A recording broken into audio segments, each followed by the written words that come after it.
Международный диплом и медаль Арбузова в руках профессора Регенсбургского университета. В Казани Манфред Шейер не впервые. В прошлый приезд он побывал в рабочем кабинете легендарного академика, а сегодня стал признанным на весь мир продолжателем его дела. Мы используем фосфорные соединения, чтобы получать надомолекулярные агрегаты, такие большие шарообразные структуры. Это фундаментальные исследования, пока не столь направленные на практическое применение, но такая цель на будущее тоже есть. Своими открытиями профессор успел поделиться с молодыми российскими учеными. На молодежную школу-конференцию юные химики со всей страны съехались в Татарстан, на родину основателя научной школы химиков-фосфорооргаников Александра Арбузова.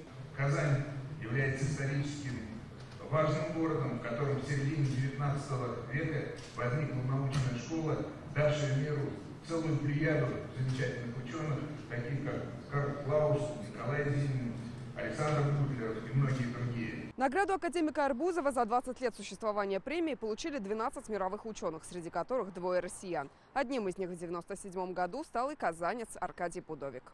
Лена Анатольевна, Рамзиль Гарипов, ТНВ, Казань.